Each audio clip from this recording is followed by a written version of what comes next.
자, 안녕하세요. 취미생활자들을 위한 타로카드 이야기의 쓰레기통입니다. 자, 영상이 굉장히 오랜만에 만드는 영상입니다. 지난 몇 주 동안 뭐 여러 가지 이유로 영상을 못 만들었어요. 자, 오늘 영상의 주제는요, 이런 겁니다. 당신은 타로카드로 점수를 볼 때, 타로카드로 점을 볼 때 어떤 것이 가장 중요하다고 여겨지고 있습니까? 라는 겁니다. 뭐냐면, 타로카드에는 여러 가지 중요한 요소들이 많아요. 저는 항상 타로카드를 공부할 때 키워드가 가장 중요하니까 키워드를 우선적으로 공부해라. 다른 건 다 필요 없다. 이렇게 이야기를 하고 있죠. 어떤 사람들은 그렇게 이야기를 해요. 카발라를 알아야만 타로카드의 진정한 의미를 알 수 있다. 이렇게 얘기하는 사람들도 있어요. 실제로 저는 그것과 관련해서 논쟁을 벌였던 적도 있습니다. 뭐 커뮤니티에서. 그리고 이런 것도 있어요. 점성술이 타로카드에 적용되는 건 다들 아시죠? 자, 점성술을 알아야만 타로카드를 이해할 수 있다. 이렇게 이야기하는 사람들도 있어요. 왜냐면 타로카드에는 그런 내용들이 다 접목되어 있으니까 당연히 알아야지 라고 이야기하는 거죠. 자, 그렇다면 이런 것들은 다 뭐죠? 네, 이런 것들은 타로카드로 점을 보는 것에 대한 이야기가 아니라 뭐죠? 타로카드 그 자체에 대한 이야기죠. 자, 다시 한번 이야기하지만 타로카드로 점을 볼 때 어떤 것이 가장 중요하다고 생각하십니까? 라는 거죠. 자, 다른 점수라고 한번 비교를 해볼게요. 먼저 사주 명리학. 사주 명리학은 뭘까요? 네, 생년월일시를 이용을 해서 그 사람의 운명을 점치는 운명 철학이죠. 어, 생년, 생월, 생일, 생시. 태어난 날짜를 가지고 하는 거죠. 점성술은 어떤가요? 마찬가지죠. 언제 태어났느냐에 따라서 이 사람의 운명이 결정되어져 있다. 라고 이야기하는 거죠. 뭐 약간 두 개가 약간 서로 다르긴 하지만 둘 다 언제 태어났느냐를 기준으로 그 사람의 운명이 결정되어졌다라고 여겨지는 결정적 운명론을 가지는 점술 방식입니다. 반면에 타로카드는 어떤가요? 타로카드는 언제 태어났는지 중요하지 않죠. 어떻게 점을 보나요? 타로카드는 뭐가 궁금하십니까? 라고 질문을 한다는 거죠. 타로 리더가. 자, 타로카드로 점을 볼 때 가장 중요한 것은 제가 생각했을 때는 바로 질문입니다. 질문이란 무엇이냐? 이것에 대한 이야기를 좀 해보려고 하는 거죠. 자, 질문은 그 사람이 궁금해하는 것, 알고 싶어 하는 것이 질문이죠. 문제는 이 질문이 어떻게 만들어지느냐에 따라서 달라질 수 있는 것들이 너무 많다라는 게 문제라면 문제일 수 있습니다. 무슨 말이냐면 질문이 애매모호하면 답도 애매모호하게 나온다라는 이야기 많이 들어보셨을 거예요. 그 이유가 뭐냐면 질문이라고 하는 것이 조금 아까 전에 말씀드렸던 것처럼 궁금해하는 것이에요. 그렇다면 타로카드로는 하나의 질문에 하나의 답을 내어주는 그러한 방식인데 질문이 애매모호한 질문이라고 하는 것은 그 질문이 하나의 알고자 하는 것이 아니라 그 질문 안에 너무 많은 것이 엮여져 있다라는 것이겠죠. 즉 질문하는 사람이 알고 싶은 것이 너무 많은데 그것을 하나의 질문으로 만들려고 하다 보니까 발생하는 문제라는 거죠.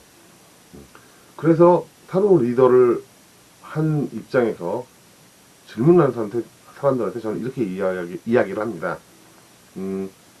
당신이 정말 진짜로 알고 싶은 게 뭐냐? 사람들은 항상 다양한 질문을 갖고 있지만 그 질문들이 만들어지게 된 궁극적인 원인은 한 가지가 꼭 있게 마련이에요. 그 한 가지 문제로 인해서 다양한 문제점들이 파생되어지는 것이죠. 자, 이 문제점들을 해결하기 위해서는 이 원인이 되는 것 하나만 해결을 하면 이 나머지 문제들은 하나씩 해결이 될 수 있는 가닥이 잡힐 수 있는 거죠. 그래서 타로카드에서는 질문을 만드는 기술도 굉장히 중요한 기술이에요.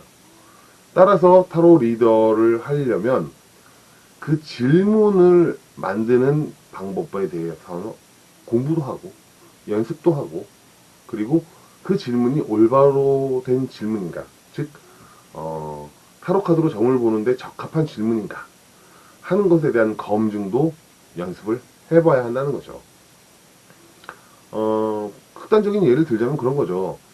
질문을 하는 사람이 사실 알고 싶은 질문은 이렇게 돼 있는데, 자, 이 질문을 말로 표현하기 어렵다라는 거. 예를 들자면 그런 거죠. 말로 어떻게 표현해야 될지 모르겠어. 말로 하자니까 좀 그래. 그냥 적당히 네가 알아서 이해해주면 안 돼?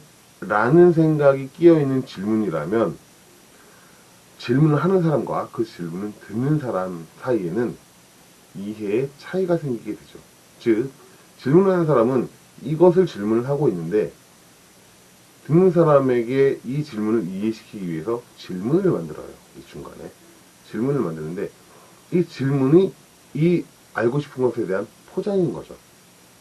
그런데 이 포장이 심플하고 간편하면 간편할수록 이 질문이 구체적으로 뭔지, 이 사람이 궁금해하는 것이 뭔지 알 수 있지만 이 질문이 부풀려지면 부풀려질수록, 즉 포장이 커지면 커질수록 듣는 사람은 그 안에 있는 실제 내용물이 무엇인지 이해하기가 점점 어려워지는 것이죠. 그만큼 이해의 격차가 생기는 거예요. 이 이해의 격차의 간극을 줄여주는 게 가장 중요해요. 그렇기 때문에 타로 리더는 이 질문을 만드는 기술, 요령이 필요하고 그래서 연습이 필요한 거예요. 자, 여러분들은 질문을 만들 때 어떻게 질문을 만드시나요? 예를 들자면 가장 심각하게 잘못된 질문들 중에 하나가 저는 이런 거예요. 애정은 봐주세요. 재물은 봐주세요. 애정에도 굉장히 다양한 애정이 있을 수 있고 재물에도 굉장히 다양한 시각 차이가 있을 수 있습니다. 이 말은 뭐냐면 사람들마다 중요시하는 것, 즉 애정에 있어서 중요시하는 것, 혹은 재물에 있어서 중요시하는 것, 혹은 어떤 시점에 그 애정 관계에서 필요한 것, 혹은 어떤 시점에 그 재물에 관련돼서 중요한 것이 매번 포인트가 달라질 수 있다는 거죠. 따라서 질문에는 이 질문자가 가장 중요하게 여기는, 가장 핵심적으로 알고 싶어하는 그 부분에 대한 것이 명확하게 드러날 수 있도록 질문을 만들어주는 것이 중요해요. 따라서 그냥 애정은, 그냥 재물은 이래버리면 두루뭉술한 질문이라는 것이 되는 거죠. 굉장히 다양한 부분, 너무 많은 포장, 과대 포장된 질문이라는 거죠. 그렇기 때문에 타로 리더는 질문자가 궁극적으로 알고 싶어 하는 것이 무엇인지 찾아내는 과정이 필요해요. 만약에 그것을 하지 않는다면 올바로 된, 제대로 된 답변을 만들어내기 어렵다는 거죠. 만들어낸다기보단 리딩을 할 때, 타로 카드를 리딩을 할 때 그것을 올바로 된 의미를 유추해내기가 어렵다는 거죠. 어떤 리더들은 그런 말을 해요. 나는 그런 거 물어보지 않아도 내가 다 알 수 있어. 그리고 타로 리더는 그걸 해야 돼. 왜? 그게 능력이고 실력이야. 라고 이야기하는 사람들도 있어요. 저는 뭐라고 생각할까요? 지랄하고 있네. 왜냐고요?